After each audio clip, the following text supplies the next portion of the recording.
Well, it feels like I was just here yesterday doing an intro at the very same place at the Havana Bar at the Holiday Inn for the Lighthouse Club, and that was actually back in November. Yes, we're here for, well, the March, it's very end of March, Lighthouse Club event. Big event every month on the social calendar of Paria. Is it socialising? Is it networking? Well, you know what, it's a bit of both, to be honest. Normally we have between 200 to 300 people coming to these events, and there raises money for charity. In fact, over the last 2 years, the Lighthouse Club has raised 4 million baht, which has went to the Melissa Cosgrove Children's Foundation. That's a lot of money, and that just comes from the money from the entrance fees. Sponsors, they take care of all the beer, all the wine and the food, and the sponsors tonight is Asia Pacific Pension. So let's go in and check it out.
Now, as I said in my intro, the sponsor tonight is Asia Pacific Pensions, but that comes in the guise of a very familiar face and a man who has supported Lighthouse Club and the Melissa Cosgrove Children's Foundation by jumping out of a plane, by the way, for the last couple of years. It's John Howard. John, how are you, mate? I'm fine, thanks, Paul. Okay, listen, so John, this is your latest venture, and I believe you started really at maybe just at the tail end of last year or the beginning of this year, but it's been quite a success already, hasn't it? It has, yeah. The company was incorporated at the end of December. We started operating probably about the 9th of January, and we've got about 50 new clients now in 10 weeks or so, so very, very happy. All right. Now, what has been the focus in that last 10 weeks? Because it's to do with the sort of, I guess it's the tax year, is it?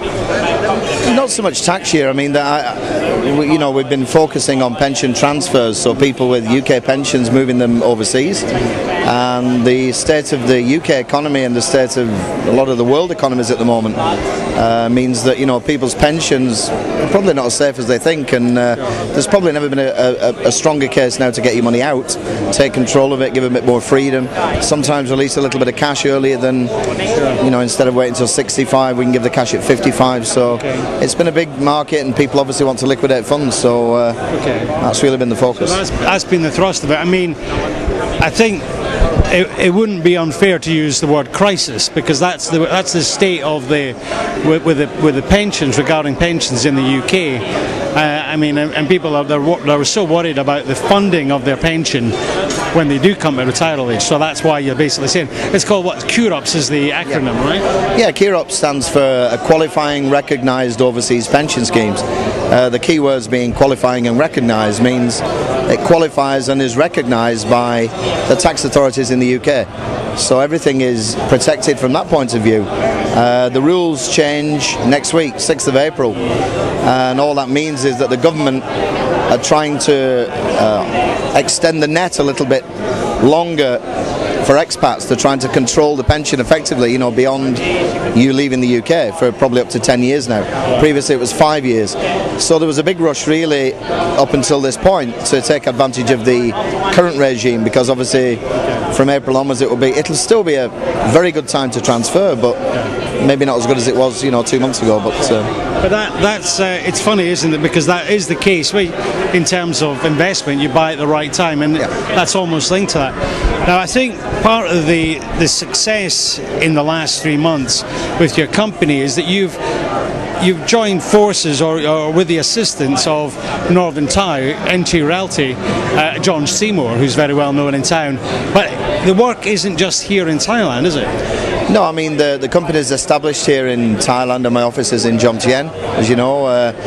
But I've known John for 3 years since I first came over here. He was very helpful to me, you know, introducing me to the whole networking scene when I first came. So we've remained good friends, and it just became a logical thing to sort of partner up a little bit and work with his clients. So he has his company with his partners, and I have my company, but we pool our resources. That gives John the option, rather than just say we just do real estate. You know, they can now say, well, we do real estate plus everything else. So you know, we're trying to create a one-stop shop for anything, and that works both ways, because as a financial planner, you know, I'm not going to just advise people to invest in what we do, because, you know, diversification is the key, and I can pass them on to John and his staff. And but I've been over to the Philippines about 5-6 times, where John is now, and I've probably got about 10 clients over there, and that's been, you know, they've made it very easy for me over there to do business, and that counts for a lot, you know, in a strange country. Sure. Well, actually, you know, you mentioned the sort of networking aspect of it. It's something that I've noticed, especially in the last 4 or 5 months, the amount of people who are saying they've been across in the Philippines, and the amount of opportunities that there are there. Yeah, I think Angeles in particular, I can't speak for the rest of the Philippines, but Angeles City is undergoing massive growth. And you only, you know, on my first trip I could recognise that, and anybody who's there, you know, you don't, you know, business, whatever you're selling, is about supply and demand, and you've only to spend a couple of days in Angeles and you realise that, you know, there's a demand for real estate, there's a demand for good quality hotels, because there's not enough, you know. And the, you know, the whole development around the Clark Air Base, which was the old military air base, is phenomenal. You know, I mean, the Emir of Kuwait was over there last week when I was there, because he is funding one of the companies that's helping develop this region. So I mean, they always say follow the smart money, you know, and I don't think these guys make too many mistakes. Absolutely. Okay, so tell me, as well as the focus has been on the pensions, where I mean, I'm sure there are many other aspects to the advice that you're giving clients in terms of, well, is it wealth management? Is it, you know, obviously how to lower their tax, not their tax bill, what's the wording you would use? Well, the 3 areas that we cover are pension transfers, which we just mentioned, and also portfolio management, and also tax planning. And I think it all comes under the realms of financial planning, holistic financial planning, which is trying to look at a client's total situation and maximise it. And maximise means if they have paid too much tax in the UK, or they can claim some tax back from the UK, we can help to do that. You know, I recently secured a tax rebate for a guy in Maprachan, a client of mine, £36,000. He paid the tax in 2007. Wow. When I said I could get it back, he looked at me like I had 3 heads, you know. And I said, oh, by the way, there'll be interest as well, that'll cover my fees. And he was delighted. And but I think it's minimising taxes, it's looking at investments in general. You know, I mean, you put it in the bank, you get 1.5–2%. You know, inflation's at 4%. So there's probably never been a better need or a time for people to require qualified financial advice. And so it's a whole spectrum. And what the areas that I don't cover, like real estate, whatever, or wills, or specialist tax details, then I'll bring in the specialist as and when. So we act like a general practitioner, GP, you know. Okay. Now, John, you mentioned there about, you know, covering your fees.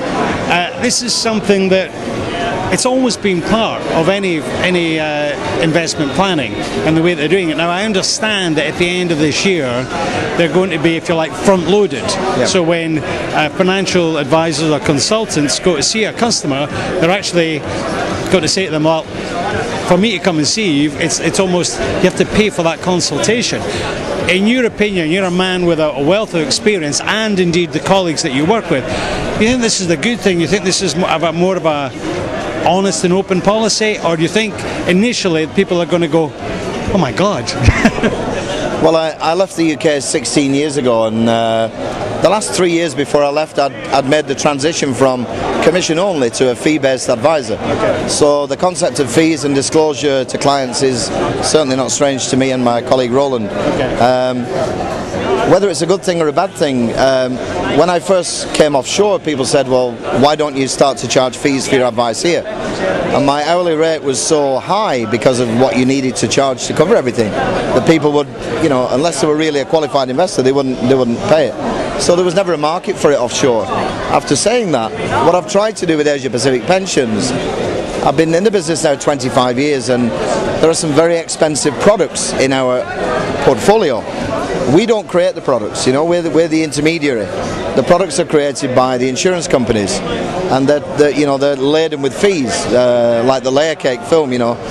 And so what I'm trying to do now with Asia Pacific, and I'm almost there with it, is create a little bit of value, so that, you know, instead of people paying over the top for a portfolio, whether it's a pension portfolio or something else, we give value, but also be transparent with that, you know, and say, look, these are the fees, you know, because the gobbledygook from the pension company, from the life insurance companies is, you know, the fees are in there, I know they're in there, but you try and find them, you know. Yeah, exactly. So we're trying to be visible, transparent, and say, look, these are the fees, we want paying for our advice. I'll always give the clients an option to pay a fee, but it's whether they're prepared to do that. People still believe the concept that financial advice is free, and until we break that mold, then... Sure, that's it, yeah. Now, it's maybe worth just reiterating for our viewers who are predominantly expats and who will be listening to what you're talking about in terms of the pension transfers, and they might be thinking, oh, that's something I've heard about, it's getting talked about on the news or online. But the other thing that's really worth pointing out to them is the inheritance tax issue, that even if all your estate is now here, if you still have a link to the UK, even that could be a golf membership or an old current account that's paying some old endowment policy, you can still, in the eyes of the British government and your demise, you can still be regarded as a British national, correct? Well, it's worse than that, Paul. Last year the government changed the rules on residency and domicile. For as long as I've been in the business, it used to be a very simple 3 months or 6 months, and there was a testing as to whether you were deemed resident or non-resident.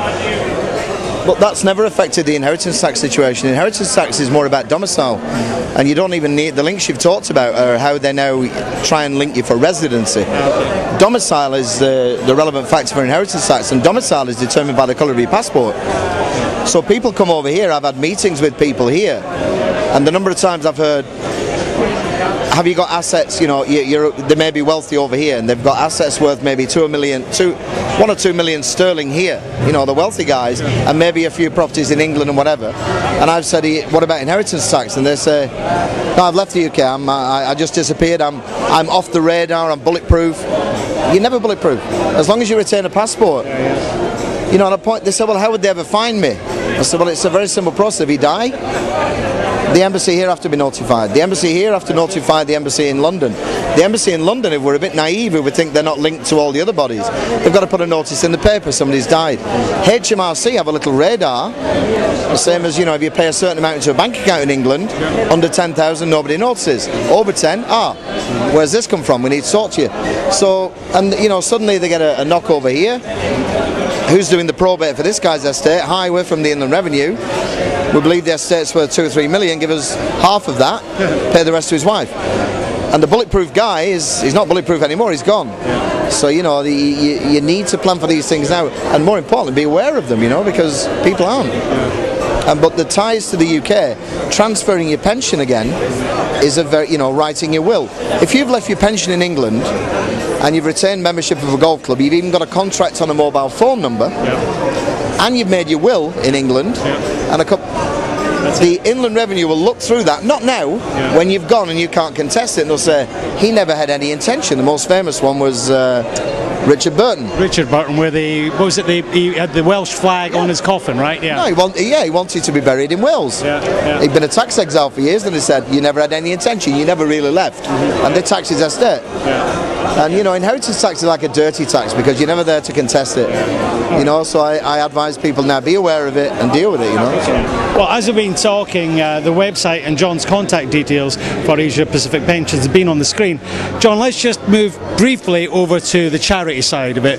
Why does Lighthouse Club touch your heart? I think it's because of the children. I mean, I've got 3 children myself, and when I first met Tracy, again probably through John Seymour, and then I met people like yourself and whatever, you know, there was an underlying belief in this thing that it's a good cause. And a lot of people criticise charities, where does the money go? You know, I know where the money goes, and I didn't throw myself out of an aeroplane, you know, without having a look and say, well, where's all the money going? And you know, I don't doubt that, but and I just think the work that, you know, that particular organisation do is phenomenal, and it just touches me. You know what I mean? You'll have people who've had relatives who've died of from cancer or, you know, health related, and they support a cancer thing. To me, it was more about, you know, the children, and you know, I was luckily enough, as you know, to go over to Burma with Tracy once, and I've been to Bangkok with her, you know, and seen the work she does, and seen the kids and the faces, and it brings you to tears. And I remember when you came back from Burma, you were visibly moved by it. Yeah, you know, the little girl presented the trophy to me at the end, and I remember saying to her, I said, "You deserve the trophy." She hadn't got a clue what I was talking about, but you know, 6-year-old girl, no parents, just looking at Tracy like, and you know, like a duckling following the mother duck. You know, it was, and that's why I believe in it. You know, and these events are amazing. I mean, they've gone beyond just business networking now. It's business networking with the right cause as well. You know. So. Well, you know, it only happens because of guys like you. It's as simple as that. Without the sponsors, it doesn't happen. That's right, and guys like you as well. You know, we do our bit, but you know, for us, it's a pleasure to serve the community. It's a package. It's a package, and I think everybody pulls together on a night like this, and you know, if we raise money for charity, then that's superb. You know, I'm delighted with it. So, but I've never really been in a position many years ago, you know, to be able to do anything about charity, and later in my life now, maybe, you know, when my liabilities have eased a little bit, I now find myself in a position to do a little bit, and it's only a little bit, but it means a lot to me, and I think it means a lot to charity. So, well, if everybody does a little bit, who knows what can happen? Huh? Correct, mate. All right, John, thank you very much. Thank you very much, Lovely to see you. Okay, stay tuned.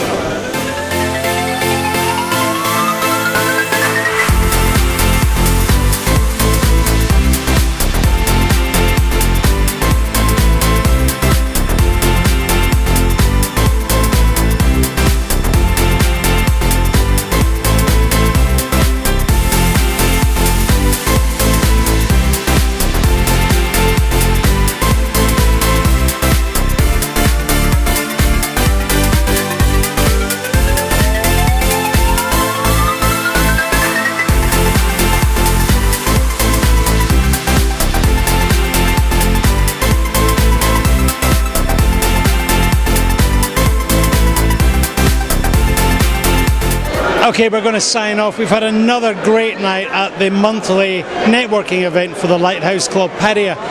The amount of money raised tonight has just been phenomenal, not just from the entry tickets, but John Howarth from Asia Pacific Pensions gave over a cheque, a personal cheque of 50,000 baht to Tracy Cosgrove for the Melissa Cosgrove Children's Foundation, and then there was an auction which raised nearly 60,000 baht. These are people getting together, getting to meet new friends, having a good time, and helping the kids here in Thailand and beyond. This is Paul for PMTV. See you again. Bye-bye.